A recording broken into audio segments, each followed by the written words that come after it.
नमस्कार दोस्तों, मैं हूं गौरव और आप देख रहे हैं मार्केट रिपोर्ट। आइए बात करते हैं गोल्ड एमसीएक्स की। दोस्तों, अभी आपकी स्क्रीन के सामने 5 मिनट के टाइम फ्रेम को मैंने लगाया हुआ है और इसमें जिस तरीके की मूवमेंट लास्ट ट्रेडिंग सेशन में मतलब फ्राइडे के सेशन में जिस तरीके की मूवमेंट रही है, उसे देखते हुए हम ये समझने की कोशिश करेंगे कि आने वाले टाइम में, आने वाले सेशन में हमारे लिए कौन से इंपॉर्टेंट लेवल्स हो सकते हैं और उन्हें देखते हुए हमारे आगे का क्या व्यू है। क्या हमें बाइंग करनी चाहिए, सेलिंग करनी चाहिए या थोड़ा सा वेट करना चाहिए किसी भी ट्रेड में एंटर करने से पहले। तो आइए शुरू करते हैं 5 मिनट के टाइम फ्रेम पे गोल्ड एमसीएक्स का चार्ट।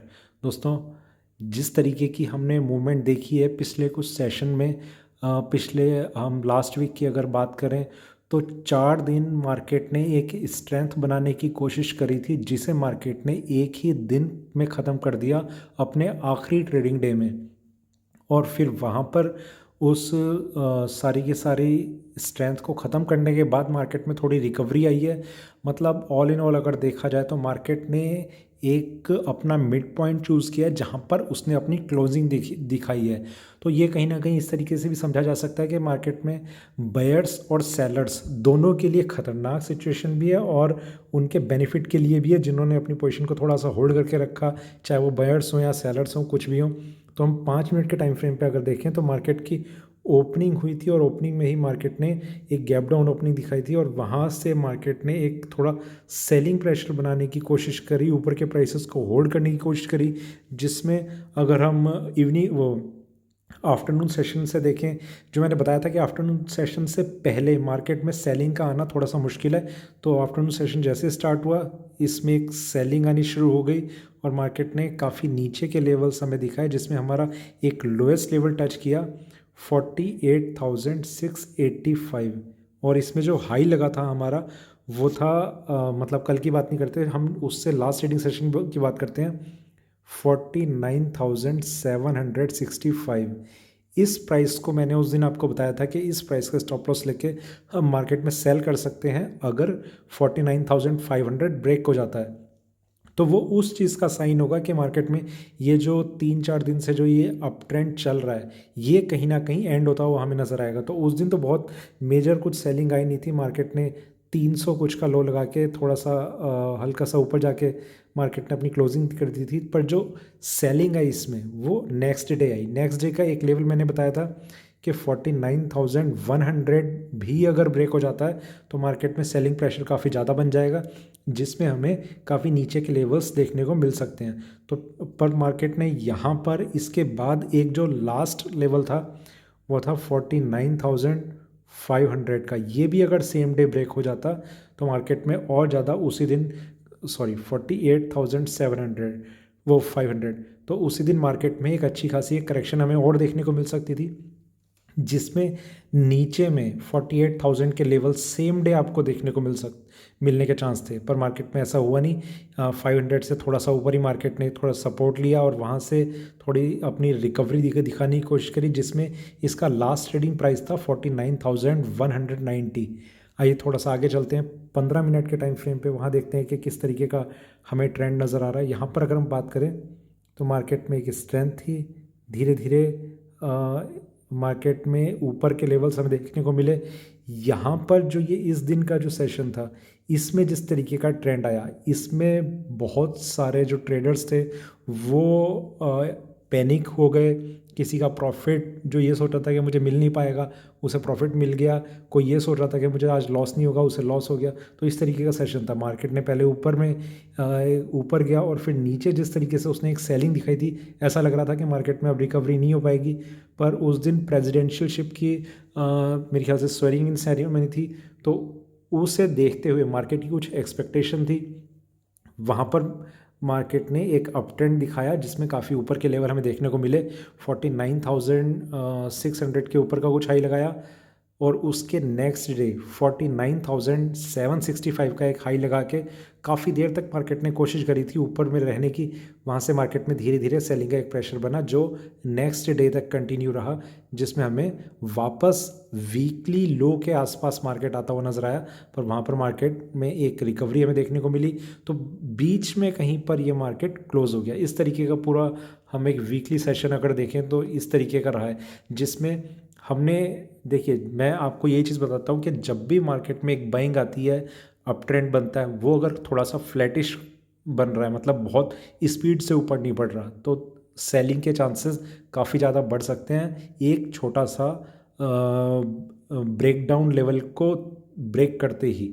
मतलब कोई भी एक थोड़ा सा सपोर्ट लेवल ब्रेक किया, मार्केट में सेलिंग प्रेशर काफ़ी स्पीड से बन सकता है। तो वही हुआ, वही देखा हमने कि 4 दिन के अप ट्रेंड के बाद 1 दिन की सेलिंग ने सब कुछ स्ट्रेंथ ख़त्म कर दी। थोड़ा सा और आगे चलते हैं 1 घंटे के टाइम फ्रेम पे। यहाँ पर अगर हम देखें तो मार्केट में एक स्ट्रेंथ थी, वो डाउनफॉल में बदली, और डाउनफॉल के बाद मार्केट में ये काफ़ी टाइम से गोल्ड में हम देख रहे हैं कि नीचे में इन लेवल्स पे मार्केट को बार बार अभी तक सपोर्ट मिला है। यहाँ से मार्केट फिर ऊपर गया और वहाँ से फिर सेलिंग, फिर थोड़ी सी रिकवरी दिखा के मार्केट ने क्लोजिंग करी है। दोस्तों, यहाँ पर मैं आपको बताना चाहता हूँ कि जब इस मार्केट ने इस हाई को ब्रेक करा था, ठीक है, ये थोड़े ट्रेंड लाइन ऊपर की जा रही है, यहाँ पर इस हाई को जब ब्रेक करा था, तो अगर ऊपर सस्टेन करता मार्केट, यहाँ पर एक प्राइस लेवल था, मैंने आपको बताया था 49,900 के ऊपर जाना मार्केट का बहुत ज़्यादा मुश्किल है। और साथ ही साथ मैंने ये बताया था कि यूएसडी गोल्ड में अगर 1875 के ऊपर मार्केट सस्टेन करता है तो उसमें और ज़्यादा स्ट्रेंथ बन जाएगी, मार्केट और ज़्यादा ऊपर जा सकता है।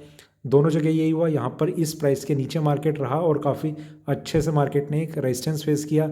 उधर गोल्ड यूएसडी में अगर हम देखें तो 1875 के पास मार्केट बहुत देर तक ट्रेड करता रहा था और उसके ऊपर जाने की बार बार कोशिश कर रहा था, पर ऐसा हुआ नहीं। मार्केट ने वहाँ पर एक काफ़ी अच्छा सेलिंग प्रेशर पुट अप किया और जिसकी वजह से मार्केट में एक सेलिंग प्रेशर क्रिएट हुआ और फिर मार्केट में एक डाउनवर्ड ट्रेंड बनना शुरू हो गया। ठीक है, तो इस तरीके का ट्रेंड हमने अभी तक देखा है। और थोड़ा सा आगे चलते हैं 4 घंटे के टाइम फ्रेम पे, वहाँ देखते हैं कि किस तरीके का व्यू है।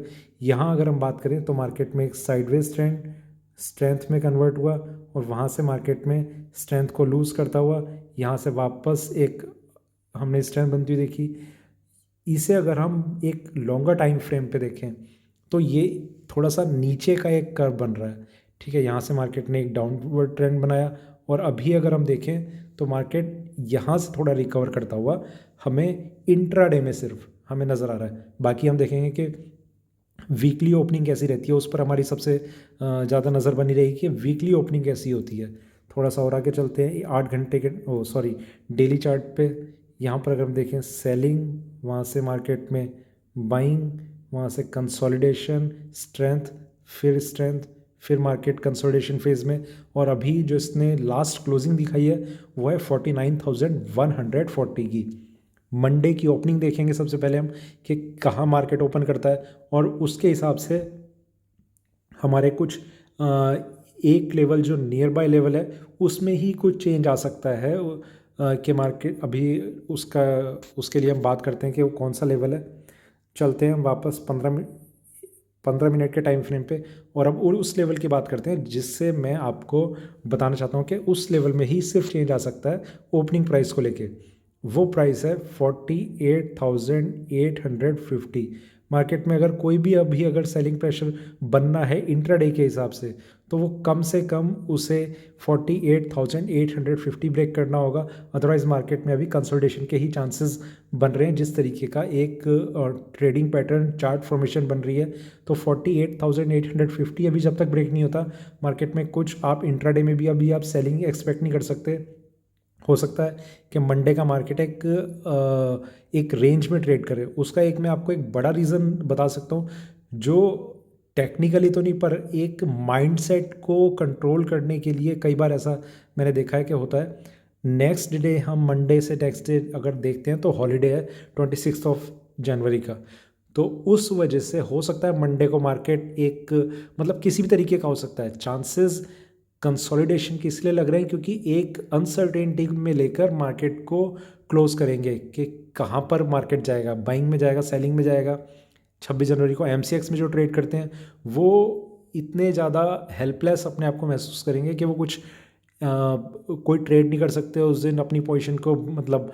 और यूएसडी में ट्रेड चलता रहेगा गोल्ड का एज इट इज़, ऊपर जा रहा है नीचे जा रहा है। चांसेस जिसमें एक जो डाउनवर्ड ट्रेंड के साइन आए हैं मार्केट में, चांसेस उसी के हैं।